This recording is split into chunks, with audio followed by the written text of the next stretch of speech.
Hey guys, it's CognitivePit, and I'm going to be showing you the Paladin tank rotation.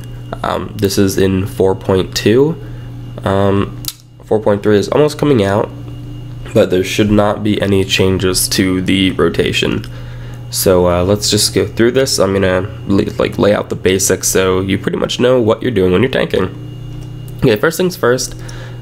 Single target or AoE, unless you have some crazy issues with healing or something, use Seal of Truth.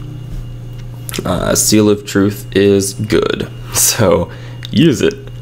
Other than that, let's just, let me point out, Avenging Wrath before bosses is good. Help you get some extra aggro on the, or extra threat on the boss. Always useful. Other than that, I think we are good to go. Alright, so single target.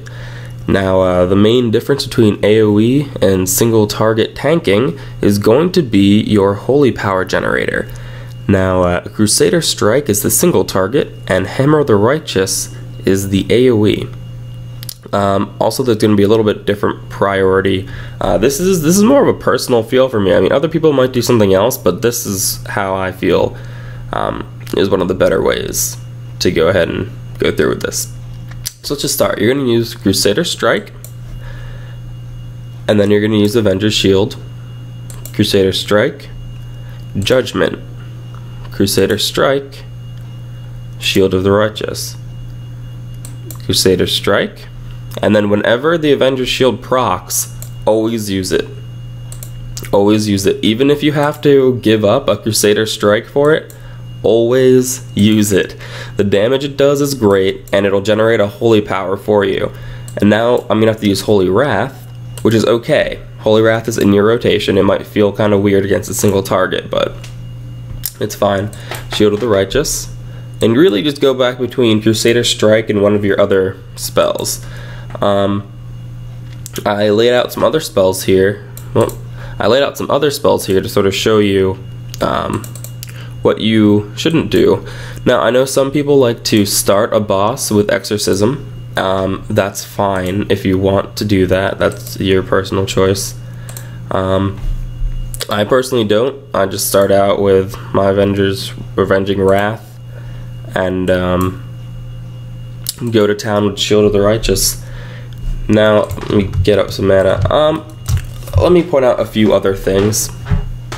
Divine Plea gives you full holy power with Avenging Wrath. You can do something like Avenger's Shield, Judgment, and then Shield of the Righteous. The Judgment is to get the proc, which will make your Shield of the Righteous a 100% crit.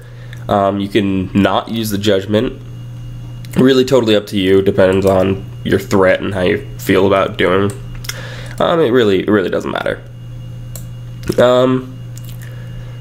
Let's see. Okay, yeah.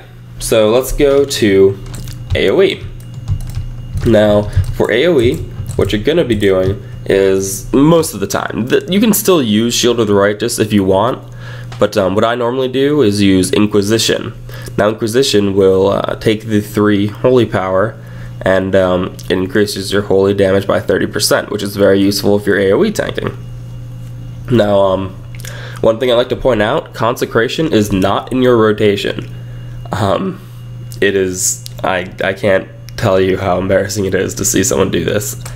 Look how much mana that use. It's, and there's no point at all speccing into it, really. Just Consecration just isn't a good spell anymore. It used to be the staple for our AoE, but no longer, my friends, no longer. So basically it's going to be the same thing, except now I put Holy Wrath in higher priority than Judgment. This is just a personal thing. You got to make sure you can watch your mana, because Judgment is how we regain mana. I mean, you're generating 3% of your base mana per second. I mean, that's pretty much how we're going to generate mana. So basically just Hammer of the Righteous, Holy Wrath, Hammer of the Righteous, Avenger's Shield. Now, if there's only like three mobs attacking you, I usually I'll put Avenger's Shield above Holy Wrath. It really depends on the situation, because Holy Wrath will hit more. But yeah, you just pretty much just do this, get your Judgment out there. And as you can see, my mana is pretty low. But that's just what happens sometimes with this AoE. And now, I mean, if you want, once you have Threat, you can easily throw in your Shield of the Righteous. It doesn't matter too much. Now, just a few other things that I would like to talk about. Very important, every boss battle you should be using Guardian of the Ancient Kings. I know a lot of people decide, hey, I don't want to use cooldowns because I don't really need them. But Guardian of the Ancient Kings helps your healer, it helps you survive any crazy hit. Guardian of the Ancient Kings, use it. It's crazy good. 50% reduced damage for 12 seconds. One of the tier sets actually increases it to 18 seconds, I believe. So that is very, very good. It's fantastic, pretty much. Another thing is Holy Shield. Increases the amount the shield block, or it increases your. I'm just gonna read it because I can't think right now. Increases the amount your shield blocks by an additional 20% for 10 seconds. All right, fantastic. This is great. One of our best stats now is Mastery Increasing Block. So Holy Shield is fantastic. It's only a 30-second cooldown. I would use it when there's a group, or whenever you know you're going to be taking a lot of physical damage from a boss. That's just me. But I mean, it's a 30-second cooldown, so you can use it quite often. I've already went over Divine Plea. That'll give you 3 holy power, very useful. You can use Inquisition before you go in. Divine Protection, again, extremely useful. It's a 1-minute cooldown, reduces all damage taken by 20% for 10 seconds. That is very good. Really helps your healers. Really helps you stay alive. What is also important about it, if you are going into a boss fight that requires a lot, or not requires, but you take a lot of magic damage, there's actually a glyph to make it 40% reduced magic damage. Very, very useful.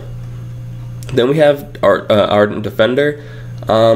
This is crazy nerfed from Wrath of the Lich King, but that's okay. Basically, when you put it on, you have 10 seconds, and if you die during that, you will be revived. Basically, you just won't die, but you'll survive the hit, and you will also reduce damage by 20% for 10 seconds. So the way I normally use it, because I don't plan on dying too often, is pretty much like if I know I'm going to be taking quite a bit of damage in an upcoming series of attacks, I'll use Divine Protection. When that goes down, I can use Ardent Defender. Very useful. Combine them with Holy Shield, and you have yourself some good cooldowns. You also have Divine Shield. Never in combat. Never ever in combat. Don't use it. You will drop your aggro, and it will be terrible, and everyone will call you a noob. So don't use it. Lay on Hands. Very useful. I find it most useful using it on other people. Mainly because healers are more concerned about your life. So if you think that losing a DPS or losing one of the healers is going to make you wipe, and you can prevent it, just go ahead and prevent it. Let's see again, Guardian Ancient Kings, use it. I mean, it looks cool, just use it. Divine Guardian. Now that's actually going to help your party or raid members take 20% less damage for 6 seconds. So if you know there's a lot of AoE damage, or you know that I don't know, that someone else is gonna get hurt, you might as well just pop it. It's really good. I mean, why would you not? No, I'm not like in a party, but why would you not use Divine Guardian? It's fantastic. I know a lot of people don't like Divine Guardian at all, but no, it's fantastic. Other than that, these are pretty much your normal cooldowns. The spells you're going to be using, again, Consecration, really not useful. Exorcism, you don't really have that much of a use for it unless you want to go in using it. But even then, I mean, it's a huge mana dump. But I mean, we generate mana pretty fast, and if you're confident that you'll be able to do that, I mean, go for it. I mean, it's up to you. I mean, I prefer just going in with Avenger's Shield. But yeah, that's just me. Alright guys, thanks for watching. If you have any questions, please post them below. I'm sorry if this video is slow. It is pretty early in the morning, and I'm having trouble talking a little bit, just a little early. But yeah, oh, I'm crazy. One other thing, if your healer is really bad and you're having trouble staying alive, just word of glory yourself. I mean, word of glory yourself, really. You can heal yourself with holy power, so you might as well just do it. Now there is a cooldown now. It used to have no cooldown, but now there's a 20-second cooldown, so you can't do it every time you have 3 holy power. So if you are getting kind of low on health, just do it every time you can. It's good to just throw in, you know, every other time. I think it might be a little less than, or a little more than every other time you're able to use it, but I mean, just use it. Don't be a stubborn tank.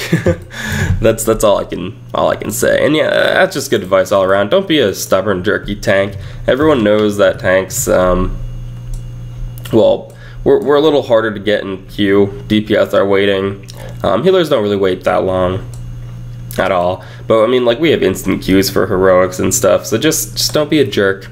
Just do whatever it takes to stay alive. Even if you're in the top gear and you have a healer who's sucking, just help the I mean, use your cooldowns and stuff. I mean, help the healer. Don't be like, oh, I run this all the time. Why can't you help? Why can't you heal, you noob? I mean, just be a good tank, alright? Other than that, that is everything. Just let me know if you have any questions at all about tanking. Yeah, I mean, I can post any other World of Warcraft video you guys want. Just let me know. And yeah, thanks for watching, guys.